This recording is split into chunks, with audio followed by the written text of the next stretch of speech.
Hello YouTube，歡迎翻到嚟16.ai 嘅 channel 啦，我係16。咁今日咧就想深入少少同大家講一講下 Claude 嘅 skills 啦。其實之前咧喺 Excalibur 嗰條片咧都有提及過 skills 啦，但係咧就比較蜻蜓點水一啲啦。咁今日咧我哋會示範一下究竟應該點樣去起一個 skills，同埋其實佢嗰個框架咧係應該要點樣做嘅先至係正確。咁我哋可以溫一溫書先啦。我哋喺 Claude Code 或者係其他嘅 IDE 嘅一個叫 development 嘅環境入邊咧，其實咧我哋本身平時用開嘅 AI，即係講緊係 OpenAI 啊，或者 Gemini 啊，或者係 Claude 咧，其實佢都係好醒目噶啦已經。不過咧，如果佢係唔夠 context，即係佢冇啲 reference 俾佢自己睇，或者佢唔係好清晰知道嗰個 instructions 咧係點樣嘅話咧，其實佢唔會出到一個好高質素嘅 output。咁而我哋俾一啲 reference 佢嘅時候咧，我哋通常可以透過啲 MCP server 啦，係一個 external 嘅工具啦，可以俾佢 call 啦，例如係一個 Excalibur 嘅 MCP server 啦，咁就可以當係一個實驗室嘅，咁俾嗰個 AI 咧去起嘢嘅。咁而我哋嘅 Claude Skills 又係乜嘢咧？亦都係今日講嘅重點啦。其實咧，佢就會係定位咧係一個 reusable 嘅 instructions 嚟嘅。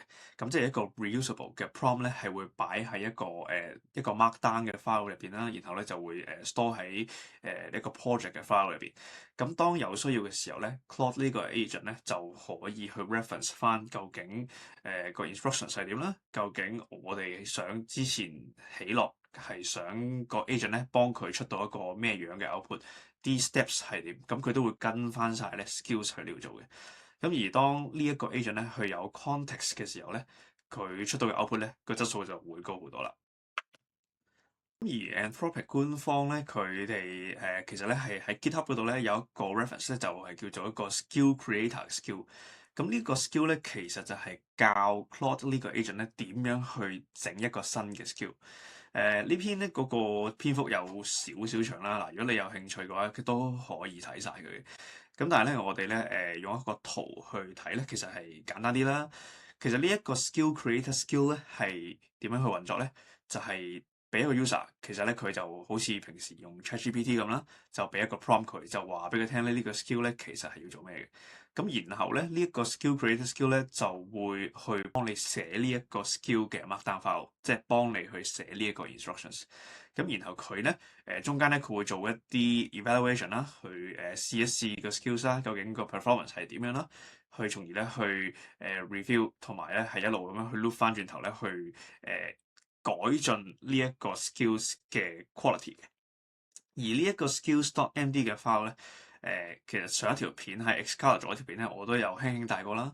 佢會係一個 from meta，咁其實 from meta 咧就即係一個 skills 嘅 description，就係話俾個agent 聽究竟呢一個 skills 係做乜嘢。咁如果我 prompt 佢嘅時候咧，佢就唔需要睇晒成個 skills.md 嘅 file 啦，佢淨係睇前面咧就知道呢一個 skills 咧係啱唔啱用啦。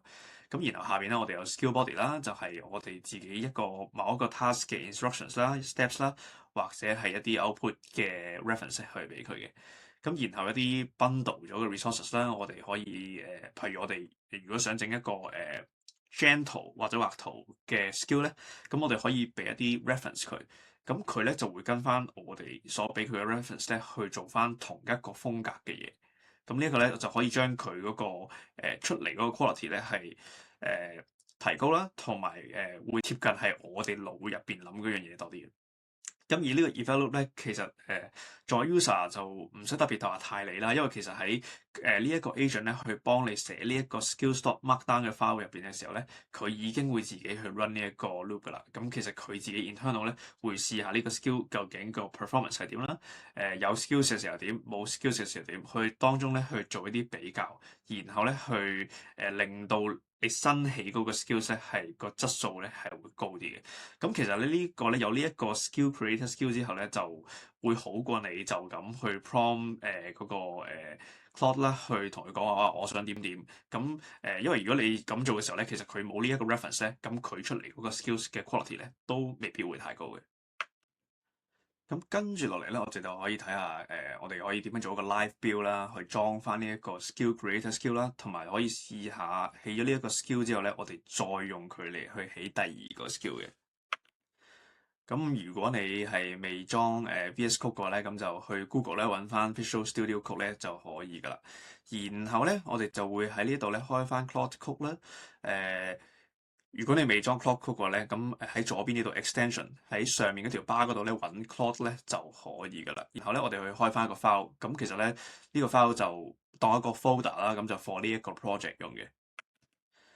咁而咧，裝完即係裝完 Claude Code 喺 VS Code 之後咧，都要裝埋一個 Claude Code 嘅 command line。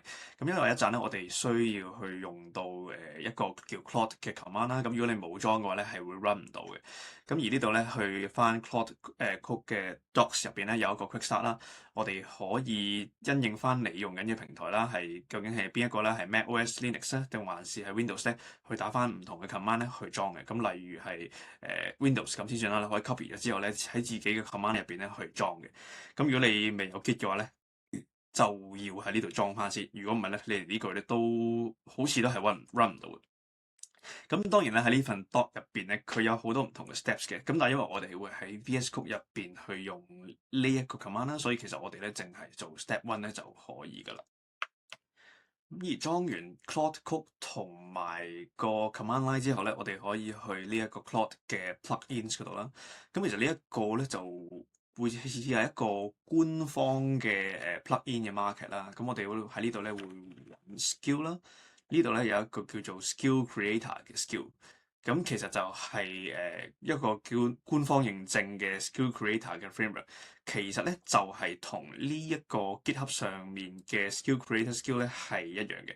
不過咧，我哋喺呢一個咧可以用一個 command line 嘅形式咧去裝咗佢。咁就喺左邊呢度咧，佢話 install in Claude Code，咁我哋就 copy 咗佢啦。咁我哋咧就喺呢度 copy 翻呢一句啦。其實呢一句係一個 command 嚟嘅，咁就我哋就唔用 terminal 啦，就咁喺呢度 copy 咗出嚟咧，然後咧就打 run this for me。因為 run 緊呢個 command 嘅時候咧，有少少意外嘅。咁佢就話咧，呢個名就揾唔到。咁但係奇怪嘅點咧，就係呢一個 plugin 咧，呢個 skill creator plugin 咧，其實 suppose 我係喺佢官網嗰度揾。咁但係可能啦，佢個名嗰啲改過，但係又冇 update 個 website，咁唔知啦。咁我哋用翻老方子咧，就係好似之前 Xcar 做嗰條片咧，就叫掉個 GitHub 呢條 link 俾佢，然後咧就叫佢 learn 呢一個 skill 咧 from 個 GitHub instead 啦。咁就唔好搞咁多嘢啦，睇下佢 learn 唔 learn 到啦今次。好，搞咗差唔多都 run 咗成5分鐘啦，咁佢 fetch 咗一大堆嘢啦，然後咧佢就將呢一個 skill creator 咧就標咗去 global，咁但係咧我想咧佢其實呢一個 skill 咧淨係 for 呢一個 project 就可以啦，咁我就叫佢 move 咗去呢一個 project 嗰個 directory 啦，咁就已經搞掂咗啦，佢就 move 咗。咁個習慣咧，裝完啲嘢咧，我都會問下佢其實究竟有冇 access to 嗰一樣嘢咧，同埋其實係佢係做緊啲乜嘢咧？睇下佢係咪真係裝好嘅，因為佢有時咧唔知點解裝完之後咧又話唔得嘅。咁你睇下佢覆我咧，其實呢度大致上咧就係啱啱先我介紹嗰個 architecture 啦，所以咧就佢已經係有呢一個 skills 㗎啦，咁佢已經學完啦。咁接住落嚟咧，我哋就想將即係試下用呢一個 skill 啦，去 build 其他 skill，咁睇下佢會唔會起到一個似模似樣嘅 skill 咧？而今日用呢個 example 咧，我就想叫佢去起一個presentation deck 嘅 skill 啦，即係你當可能起份PowerPoint 啊，或者係 PDF 咁。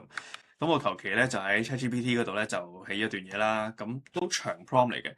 咁呢個位咧，我都搞錯咗，其實佢應該係，佢又可以轉到 mode 而家，因為我想佢用 plan mode 去做呢一件事，咁佢咧就會問我問題，咁就想我俾啲 feedback 佢咧，咁佢起呢一個 skill 咧就會準確啲。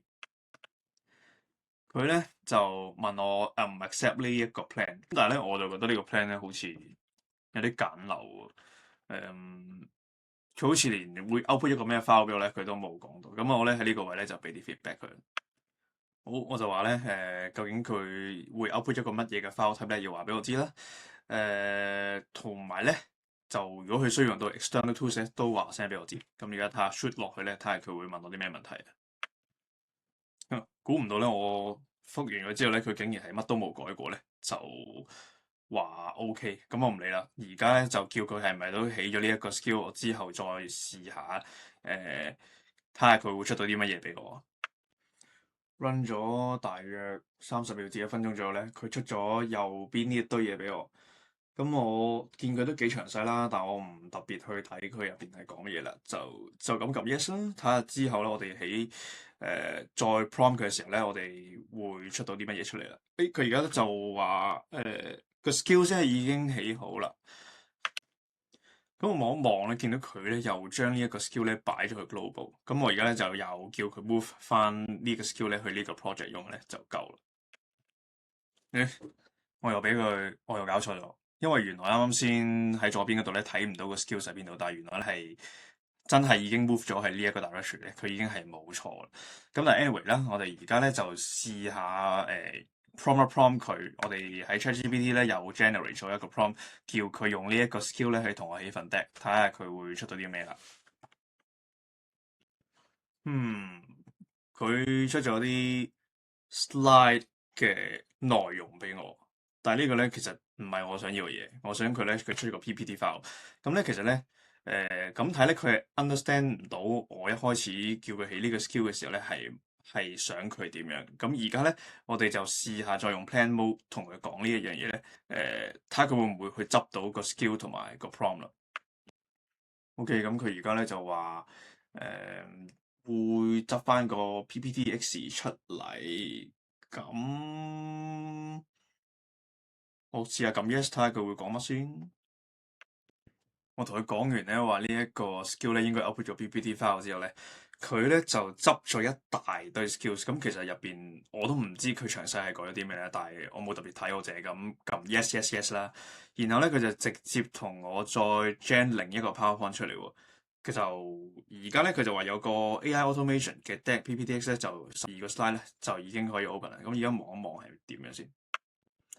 咁呢一份咧就係 Claude 嘅製成品啦。我個 prompt 其實咧就即係俾咗少少數據佢啦，然後就叫佢 visualize 啲 data。咁如果係 visualize 叫佢畫圖嗰啲咧，佢似乎未做到。咁但係呢一個咧，我係喺叫做一個冇乜俾任何 reference 佢嘅底下啦。咁正確如果做得好啲嘅做法咧，其實應該係俾一啲譬如let's say 你幫公司做嘢嘅，咁你公司嗰個 PowerPoint 個底係點樣嘅咧？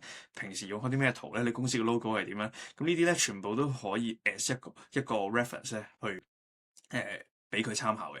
如果唔係咧，佢就會出呢一啲即係比較 generic 嘅嘢咯。咁但係其實你話老實講，呢一份如果入邊嘅內容咧係正確嘅話咧，其實都已經可以做到一個簡單嘅 presentation 啦。你話佢係咪好靚？咁一定唔係，因為佢而家係未有足夠 reference。咁但係其實我自己覺得啊，叫做係相當之唔錯啦。老實講，一個 prompt 就可以出到咁樣嘅貨，即係你可能已經做完6、7成㗎啦，咁樣咁係已經係減低你嘅工作量咧係極多。咁而 back to 翻 Visual Studio 呢邊咧，其實你會見到有時咧我哋 build skill 咧都唔係一 tick 過咧就可以做到嘅。因為一開始啦，我哋去裝呢一個skill creator skill 嘅時候咧，其實佢個名又錯咗啦，唔知點解揾唔到啦。咁我哋又要去 GitHub 嗰度去自己去揾翻個 repo 翻嚟咧，然後叫佢再裝啦。咁然後咧，我哋之後再去起呢一個PowerPoint 嘅 deck 嘅 skills 嘅時候咧，佢又 get 錯咗。我哋其實係想佢以為我哋係想要一個 text 嘅 layout，咁但係其實唔係，我哋想要係成份 PowerPoint 張晒出嚟。然後咧，當你一轉翻 plan 同佢講呢個問題之後咧，轉翻 plan mode 咧，佢就識改翻所有入邊 skills 一啲佢寫咗幾個 Python 啦，即係一啲skills 入邊嘅內容，佢執晒，然後再即刻 output 一個 PPTX 俾你，然後咧個效果咧就係啱啱見到係呢一個水準。其實咧，我哋應該係可以再俾多 reference 咧，令到份 PowerPoint 咧再靚仔啲。咁但係呢一個 demo 咧，我哋見到其實我哋有一個 skill creator skill 起好咗之後咧，再用佢嚟起其他 skill 咧，咁呢一個 skill 咧，其實已經叫做出到一個叫相當之唔錯嘅效果。咁呢條片咧就叫做去到呢度啦。我希望咧今集咧唔算講得太深啦，因為其實講啲 development 嘅嘢，有時咧啲觀眾可能都未必有興趣睇啦。因為其實上一條片我講一啲新聞 wise 嘅嘢咧，其實個反應咧係反而係好好多。咁但係 anyway，希望即係大家中意呢條片啦，亦都可以幫到你啦。咁記住 comment、like、subscribe，咁就我哋下條片再見啦。